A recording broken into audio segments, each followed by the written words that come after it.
সুপ্রিয় দর্শক, আসসালামু আলাইকুম। আপনাদের সবাইকে স্বাগত জানাচ্ছি এখনকার আলোচনায়। আপনাদের সঙ্গে আছি আমি সিরাজুল ইসলাম। দর্শক, অনেক অনেক গুরুত্বপূর্ণ খবর আছে। সবচেয়ে মজার এবং ইন্টারেস্টিং খবর হচ্ছে মার্কিন প্রেসিডেন্ট ডোনাল্ড ট্রাম্প ইরানের কাছে ক্ষতিপূরণ দাবি করেছেন। তিনি বলেছেন যুদ্ধ এবং যে সমস্ত মানুষকে হত্যা করেছে ইরান তাদের জন্য ক্ষতিপূরণ দিতে হবে। একই সাথে তিনি দাবি করেছেন হরমুজ প্রণালী খোলা আছে। এদিকে মার্কিন প্রেসিডেন্ট ডোনাল্ড ট্রাম্প যখন দাবি করছেন যে হরমুজ প্রণালী খোলা আছে এবং ইরানকে ক্ষতিপূরণ দিতে হবে, তখন মার্কিন সিনেটের বিরোধী দলীয় নেতা চাক শুমার তিনি বলেছেন ডোনাল্ড ট্রাম্প যে যুদ্ধ শুরু করেছেন সেই যুদ্ধ হচ্ছে অবৈধ যুদ্ধ এবং অনুমোদনহীন যুদ্ধ।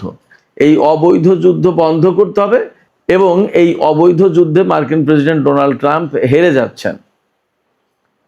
তিনি ডোনাল্ড ট্রাম্পকে এই যুদ্ধের জন্য আরও বেশ কিছু ব্যাপারে একেবারে সরাসরি দায়ী করেছেন। মার্কিন প্রেসিডেন্ট যখন ইরানের কাছে ক্ষতিপূরণ দাবি করছেন, তার মানে দাঁড়াচ্ছে যে হরমুজ প্রণালী খোলার ব্যাপারে আমেরিকা এবং ইরানের ভেতরে যে চুক্তির কথাবার্তা হচ্ছিল, ডোনাল্ড ট্রাম্প দাবি করছিলেন যে চুক্তি হয়ে যাচ্ছে, সেই চুক্তির সম্ভাবনা খুব ক্ষীণ হয়ে আসছে, এটা পরিষ্কার বোঝা যাচ্ছে। যার প্রেক্ষাপটে আন্তর্জাতিক বাজারে নতুন করে তেলের দাম বেড়েছে এবং শেয়ার বাজারগুলো প্রচণ্ড রকমের অস্থিতিশীল উদ্বেগ এবং উৎকণ্ঠার ভেতরে রয়েছে। এপাশে জার্মানির পররাষ্ট্রমন্ত্রী ইরানের পররাষ্ট্রমন্ত্রীকে হরমুজ প্রণালী খুলে দেওয়ার ব্যাপারে ফোন করেছিলেন এবং আলাপ করেছেন। জবাবে ইরানের পররাষ্ট্রমন্ত্রী আব্বাস আরাকচি জার্মান পররাষ্ট্রমন্ত্রীকে পরিষ্কার করে বলেছেন একটি কথা। সেই কথাটা কি, আমি বিস্তারিত আলোচনায় আনবো সে কথাও। সুপ্রিয় দর্শক, এই বিষয়গুলো নিয়ে আমরা আজকের ভিডিওতে বিস্তারিত কথা বলবো। আশা করি খুবই ইন্টারেস্টিং বিষয়গুলো আপনাদের ভালো লাগবে এবং আপনারা শেষ পর্যন্ত সঙ্গে থাকবেন। আর ভিডিও যদি ভালো লাগে তাহলে লাইক, কমেন্ট, শেয়ার করবেন এবং চ্যানেলটি সাবস্ক্রাইব করে প্লিজ সাথে থাকবেন। দর্শক, চলুন আমরা বিস্তারিত আলোচনা করি।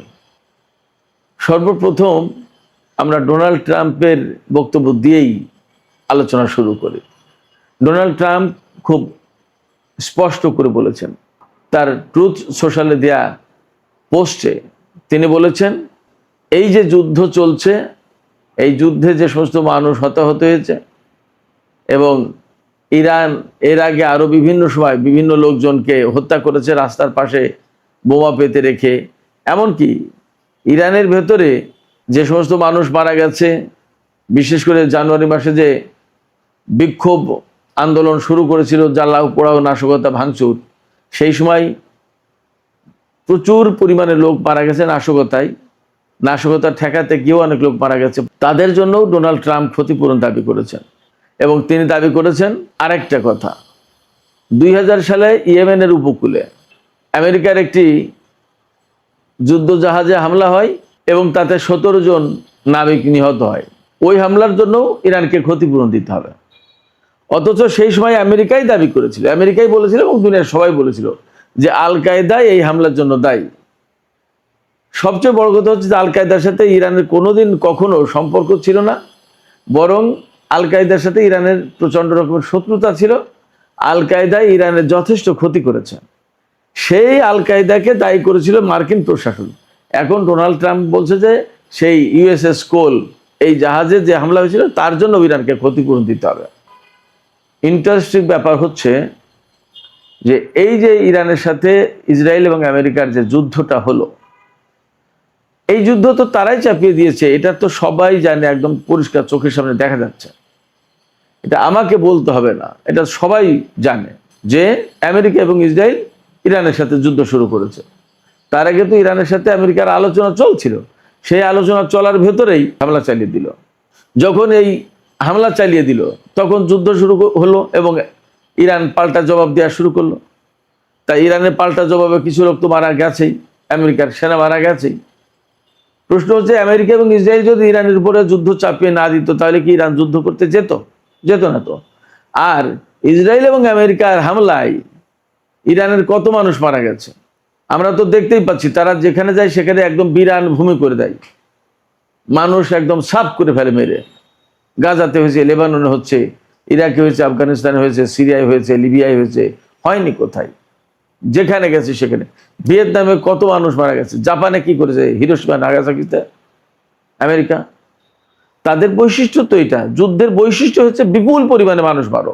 যেখানে যুদ্ধের জন্য দায়ী তারা, এবং এই তো আমেরিকার সিনেটের যে সংখ্যালঘু দলের নেতা অর্থাৎ বিরোধী দলীয় নেতা চাক শুমার, তিনি কি বলেন, এই এই যুদ্ধ শুরু করেছেন ডোনাল্ড ট্রাম্প, এবং এইটি চাক শুমার বলছেন এটি অবৈধ যুদ্ধ, অনুমোদনহীন যুদ্ধ। মার্কিন কংগ্রেস থেকে অনুমোদন নেওয়া হয়নি, সেখানে অবৈধ যুদ্ধ এটা। এবং তিনি এক্সে দেয়া পোস্টে বলেছেন বারবার, যতটা বাক্য লিখেছেন ততবারই অবৈধ যুদ্ধ বলেছেন, যে এটি অবৈধ যুদ্ধ। এই অবৈধ যুদ্ধ এখনই বন্ধ করা দরকার। ডোনাল্ড ট্রাম্প এই অবৈধ যুদ্ধে হেরে যাচ্ছে, এবং এই অবৈধ যুদ্ধের কারণে আমেরিকার জনগণ ভীষণভাবে কষ্টে পড়েছে। তাদের জীবনযাত্রার ব্যয় বেড়ে গেছে, জিনিসপত্রের দাম বেড়ে গেছে, এবং এই অবৈধ যুদ্ধ আমেরিকার সেনাদের জীবন ঝুঁকির মুখে পড়েছেন। চাক শুমার এই কথাগুলো বলেছেন, যতবার বলেছেন যুদ্ধের কথা ততবার বলেছেন অবৈধ যুদ্ধ। সেখানে ডোনাল্ড ট্রাম্প যদি ইরানকে দায়ী করার চেষ্টা করে, তখন সেটা একটা হালকা কথাবার্তা হয় না, একজন প্রেসিডেন্ট সুলভ কথাবার্তা এটা। অবশ্যই ডোনাল্ড ট্রাম্পের কাছ থেকে অনেকেই প্রেসিডেন্ট সুলভ কথাবার্তা হয়তো আর প্রত্যাশা করেন না, কারণ তার পক্ষে হয়তো সেগুলোর বলা সম্ভব না। নানান রকমের বিতর্কিত কথাবার্তা বলেন, উল্টাপাল্টা কথা, কোনটা প্রেসিডেন্টের সাথে মানায় কোনটা মানায় না, এ সমস্ত বিষয়গুলো হয়তো তিনি আসলে ভাবেন না, আমরা দেখতে পাচ্ছি বিভিন্ন সময়। তো সেক্ষেত্রে তিনি যে দাবি করেছেন এটা জাস্ট কথা, পিঠে কথা বলতে হয় তাই। ইরান যেহেতু আমেরিকার কাছে ক্ষতিপূরণ দাবি করেছে এবং তারা দিতে রাজিও হয়েছিল, এখন চুক্তি হয়তো হরমুজ নিয়ে হবে না, তার হাতে বের হয়ে যাওয়ার কোনো পথ নেই। চাক শুমার একথাও বলেছেন যে ডোনাল্ড ট্রাম্প এমন এক অবৈধ যুদ্ধে জড়িয়েছেন এবং অযৌক্তিক যুদ্ধে, এই যুদ্ধ থেকে তিনি আর বেরিয়ে যাওয়ার কোনো পথ পাচ্ছে না, তার হাতে কোনো পথ নেই। তো ডোনাল্ড ট্রাম্প যেহেতু কোনোভাবে যুদ্ধ করেও পাচ্ছেন না, কূটনীতিতেও পারছেন না, আবার যুদ্ধ বাদ দিয়ে চলেও যেতে পারছেন না, এই অবস্থায় এখন একটা গান শুরু করে দিল যে ইরানকেও ক্ষতিপূরণ দিতে হবে, ইরানকেও ক্ষতিপূরণ দিতে হবে। এটা কোনো অর্থবহ কথা হতে পারে না প্রেসিডেন্টের কাছ থেকে। বরং চাক শুমার যেটা বলেছেন, যে কথাগুলো, সেই কথাগুলো অনেক বেশি গুরুত্বপূর্ণ, সেগুলোর একটা আলাদা মর্যাদা আছে। ডোনাল্ড ট্রাম্প একই সাথে বলেছেন হরমুজ প্রণালী খোলা আছে। হরমুজ প্রণালী খোলা আছে কি বন্ধ আছে তা আমরা দেখতে পাচ্ছি না। গতকালকে অর্থাৎ সোমবার 10ই আগস্ট সোমবার হরমুজ প্রণালী দিয়ে মাত্র 6টি জাহাজ চলাচল করেছে। তার আগে কয়েকদিন গড়পড়তা 8 থেকে 15টা জাহাজ চলাচল করেছে, আর সেখানে গতকাল 6টা আরো কমে গেছে। জাহাজ চলাচল কমে যাওয়া মানেই তেল গ্যাস কম যাচ্ছে সারা বিশ্বে। সারা বিশ্ব তো কলাপস করবে, অর্থনৈতিক মন্দা আসলো বলে যা পরিস্থিতি, এবং সারা বিশ্বে জনজীবন একদম মানে বিপন্ন হয়ে যাওয়ার মতো অবস্থা হবে। তো তেল জ্বালানি না থাকলে কি মস্করা নাকি? এরই মধ্যে নতুন করে আবার তেলের দাম বেড়েছে। আজকে এই তেলের দামের খবর হচ্ছে, আমরা মনে হয় গতকাল বা পরশু $84 বলেছিলাম সর্বশেষ, আজকে $88 উপরে চলে গেছে ব্রেন্ট ক্রুডের দাম। আর ওয়েস্ট টেক্সাস ইন্টারমিডিয়েটের দাম $82.52 প্রতি ব্যারেল। তেলের দাম বাড়ছে, জাহাজ চলাচল নেই, এবং আমেরিকা আর ইরানের মধ্যে চুক্তির সম্ভাবনা খুবই ক্ষীণ হয়ে গেল। এখন এখান থেকে যদি আমেরিকা ব্লকেড না সরিয়ে এবং তার ঘাঁটি, তার সেনাদেরকে না সরিয়ে নেয়, তাহলে মনে হচ্ছে ইরান আমেরিকার ঘাঁটিগুলোর উপর, আমেরিকার উপর আবার হামলা চালাবে, এবং তারই একটা দিক নির্দেশনা সম্ভবত ইরানের সর্বোচ্চ নেতা দিয়েছেন। এদিকে হরমুজ প্রণালী খোলার ব্যাপারে জার্মানির পররাষ্ট্রমন্ত্রী জোহান ওয়াদেলফুল তিনি ফোন করেছিলেন, আলোচনা করেছেন। সেখানে আব্বাস আরাকচি একদম সুস্পষ্ট করে বলেছেন, আমেরিকা এবং ইসরায়েল যেহেতু যুদ্ধটা শুরু করেছে, তারা যুদ্ধ চাপিয়ে দিয়েছে, এবং তার কারণেই এই হরমুজ প্রণালী এলাকায়, অর্থাৎ আমেরিকা এবং ইসরায়েলের যুদ্ধের কারণেই হরমুজ প্রণালী এলাকায় নিরাপত্তাহীনতা সৃষ্টি হয়েছে। আমেরিকা এবং ইসরায়েল যখন আগ্রাসন বন্ধ করবে, তখন এই নিরাপত্তাহীনতা চলে যাবে এবং হরমুজ প্রণালী খোলা হবে। তার আগে আসলে খোলার কোনো স্কোপ নেই, সুযোগ নেই। আর যদি আমেরিকার সাথে এই ব্যাপারে আলোচনা করতে হয় বা চুক্তি করতে হয় বা কোনো হরমুজ প্রণালী খোলার কার্যকর ব্যবস্থা করতে হয়, তাহলে আমেরিকাকে আগেই ইসলামাবাদ সমঝোতা স্মারক মেনে চলতে হবে, ওইটা পুনর্বহাল করতে হবে। একই সাথে আব্বাস আরাকচি এও বলেছেন হরমুজ প্রণালী এলাকা থেকে আমেরিকার নৌ অবরোধ প্রত্যাহার করতে হবে, তা না হলে হরমুজ প্রণালী খোলার কোনো সুযোগ নেই। এই ব্যাপারে আব্বাস আরাকচি জার্মান পররাষ্ট্র মন্ত্রীকে আর একটা গুরুত্বপূর্ণ কথা বলেছেন যেহেতু আমেরিকা এবং ইসরায়েলের আগ্রাসনের কারণে হরমুজ প্রণালী এলাকায় এই নিরাপত্তাহীনতা সৃষ্টি হয়েছে এবং হরমুজ প্রণালী এলাকা বন্ধ হয়েছে, সেক্ষেত্রে আন্তর্জাতিক সম্প্রদায়ের উচিত এই যুদ্ধের জন্য আমেরিকাকে দায়ী করা এবং তার উপর চাপ সৃষ্টি করা যাতে হরমুজ প্রণালী এলাকা থেকে নৌ অবরোধ তুলে নেয়। তো সুপ্রিয় দর্শক, এখনকার আলোচনা এখানে শেষ করতে চাইছি। আলোচনা শেষের আগে আমি আপনাদের কাছে জানতে চাই, ডোনাল্ড ট্রাম্প যে বললেন যে ইরানকে ক্ষতিপূরণ দিতে হবে, এটা কি শুধুই মাত্র কথার কথা নাকি আসলে এই কেন্দ্রিক কোনো চাপ সৃষ্টি করতে পারে এবং এক ধরনের জটিলতা সৃষ্টির চেষ্টা করছেন মার্কিন প্রেসিডেন্ট ডোনাল্ড ট্রাম্প? আপনাদের কি মনে হয়? এবং এই কথা বলে কি তিনি ইরানের যে দাবি, ক্ষতিপূরণের দাবি, সেই দাবিকে আরো একটু হালকা করে দেওয়ার চেষ্টা করছেন কিনা? আপনাদের মতামত জানিয়ে কমেন্টে লিখতে পারেন। দর্শক, বেশ কিছু আন্তর্জাতিক বিশ্বের গুরুত্বপূর্ণ খবর নিয়ে বসেছে। আমি সংক্ষিপ্ত সময় চাইবো আপনাদেরকে সেই খবরগুলো একটা একটা করে পৌঁছে দেওয়ার জন্য। আজকের প্রধান শিরোনাম, কাতার বলছে ওমান এবং ইরানের মধ্যে হরমুজ ইস্যুতে আলোচনা এগিয়ে চলছে, ভালো রেজাল্ট আসতে পারে। অন্যদিকে মার্কিন প্রেসিডেন্ট ডোনাল্ড ট্রাম্প ইরানের মিসাইলের ভয় খাবারের ট্রাকে করে পালিয়ে গেলেন। পৃথিবীর ইতিহাসে এই প্রথম সুপার পাওয়ার আমেরিকার প্রেসিডেন্ট একটা দেশের ভয়ে নিজে পালিয়ে গেলেন কিভাবে, তার বর্ণনা আন্তর্জাতিক গণমাধ্যমে প্রকাশ করা হলো। 3 নম্বর, ইরানের আগামী সবচেয়ে বড় ভয়ঙ্কর যুদ্ধের জন্য 6 জন গুরুত্বপূর্ণ সামরিক ব্যক্তির নাম প্রকাশ করা হলো, তারা কারা সেটা জানাবো। অন্যদিকে সৌদি আরব, পাকিস্তান এবং তুরস্কের মধ্যে যে জোট হচ্ছে, সেই জোট প্রশ্নে পাকিস্তানের স্বরাষ্ট্রমন্ত্রী মহসিন নাকবি তেহরান পৌঁছেছেন এবং এই বিষয়ে ইরানের ভাষ্য বা বক্তব্য কি হতে পারে সেটাও জানা গেছে। দর্শক, চলুন আমি আপনাদেরকে আরো অনেকগুলো খবর দেব, এই কটা শুধু শিরোনামে রাখছি।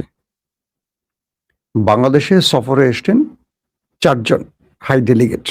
তারা হলেন ভারতের গোয়েন্দা যে বিভাগটি আছে র, তাদের গুরুত্বপূর্ণ ব্যক্তি, রয়ের প্রধান সহ গুরুত্বপূর্ণ ব্যক্তিরা।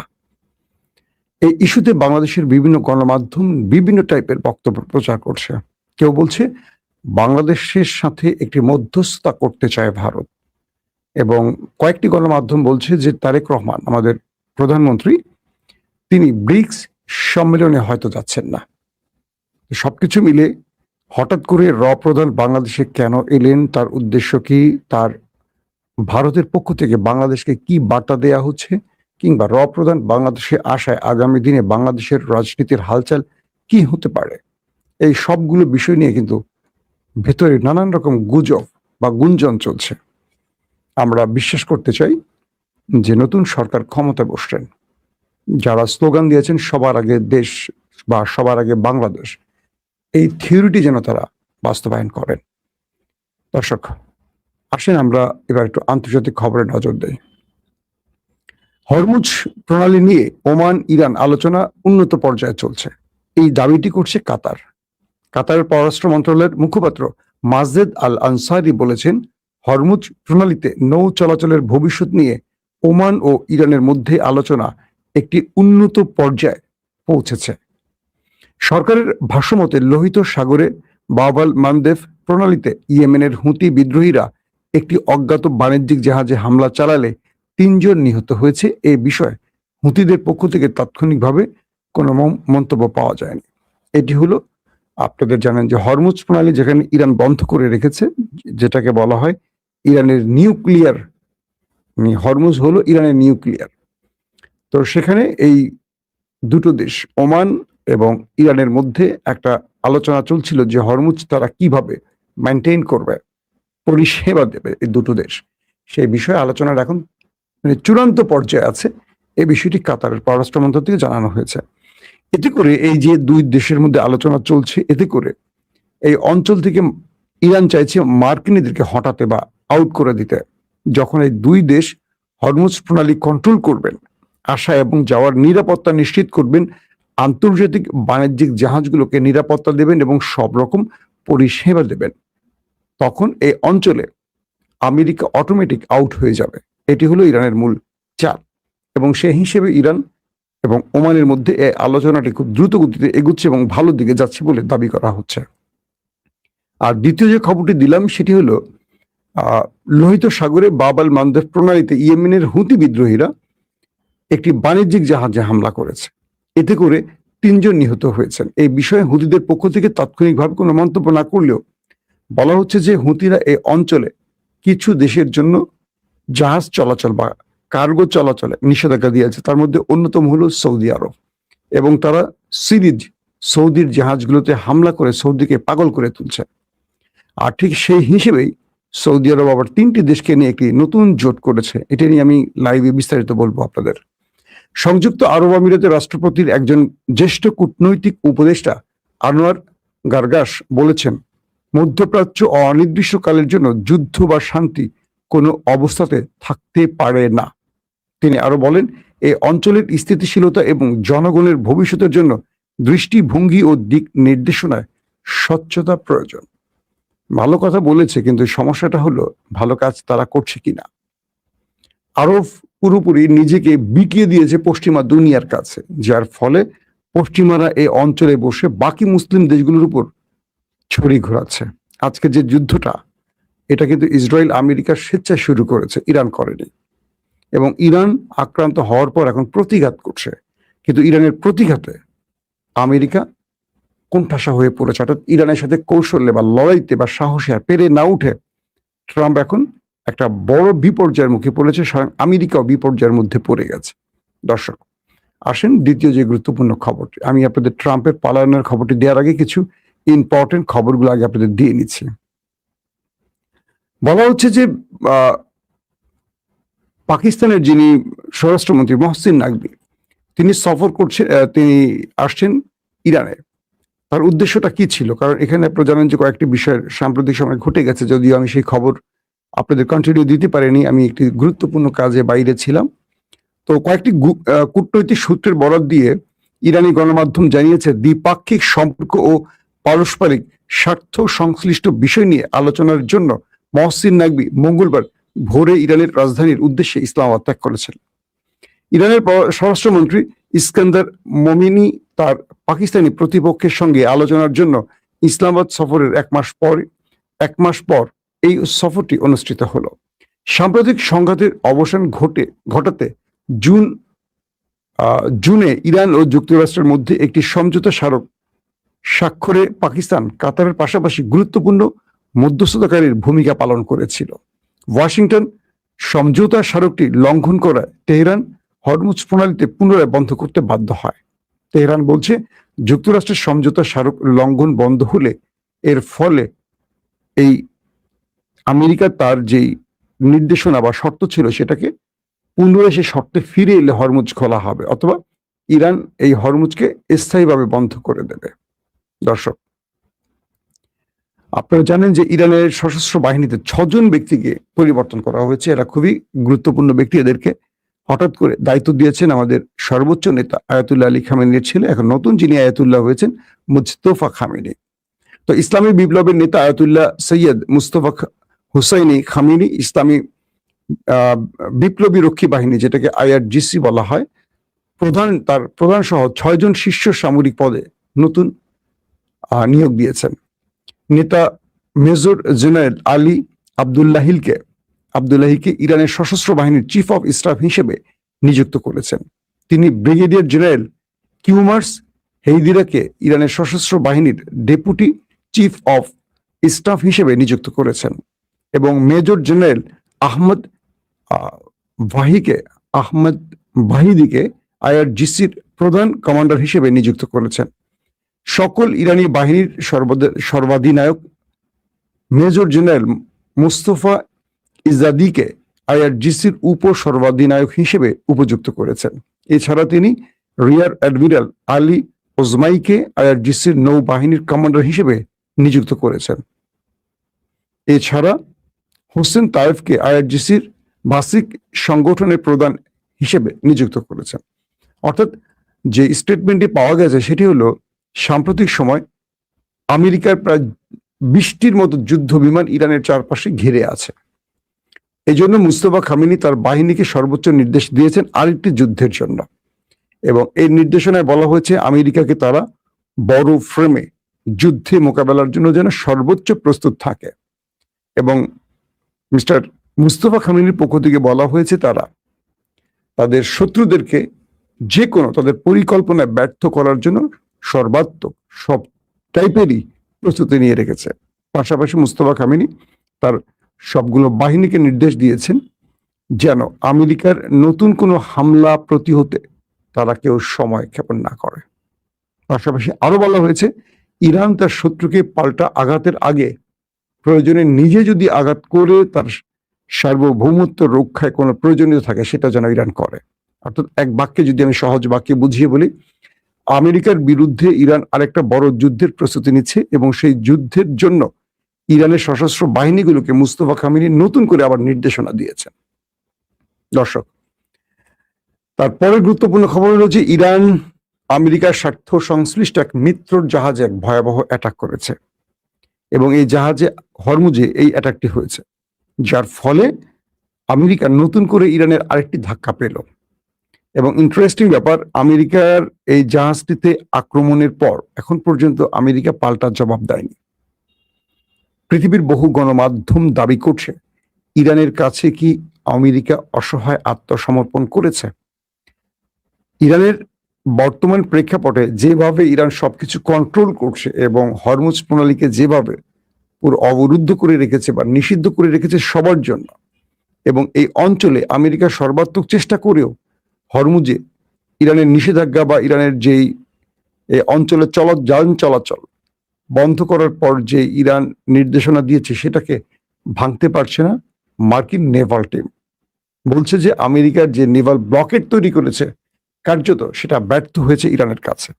এবং আজকে যে জাহাজটিতে ইরান হামলা করেছে সেই হামলায় কয়েকটি গণমাধ্যম দাবি করেছে যে ব্যাপক বিস্ফোরণ হয়েছে এবং জাহাজটির আশেপাশে কয়েক কিলোমিটার থেকে শুধু আগুন আর তেল, ওই জাহাজটি বিস্ফোরিত হয়ে তেল ছড়িয়ে পড়েছে। এবং আমেরিকা এই দৃশ্য দেখতে শুধু চেয়েছে, কিচ্ছু করতে পারেনি। এবং ইরান এতটা অ্যাগ্রেসিভ, আমেরিকাকে পাল্টা ধাক্কা দিচ্ছে, যেটা আমেরিকার জন্য এখন টেনশনের কারণ হচ্ছে যে আমেরিকা ইরানকে মাটির সাথে মিশিয়ে দেওয়ার ঘোষণা দিয়েছে। তারা এখন ইরানের হামলাগুলো শুধু চেয়ে চেয়ে দেখছে। দর্শক, যে খবরটি দিয়ে শেষ করতে চাই আজকে আপনাদের খবরটি, আমি চলেন সেটা আগে আপনাদের একটু। এদিকে আরেকটি খবর পাওয়া গেছে, সিরিয়ার আদালত সাবেক রাষ্ট্রপতি বাশার আল আসাদকে মৃত্যুদণ্ড দিয়েছে। এটি আপনারা হয়তো জেনে গেছেন বা বিভিন্ন কারণের মাধ্যমে চলে এসছে। অন্যদিকে বুধবার আঙ্কারায় বৈঠকে বসতে যাচ্ছে তুরস্ক ও ফিলিস্তিনের রাষ্ট্রপতিরা।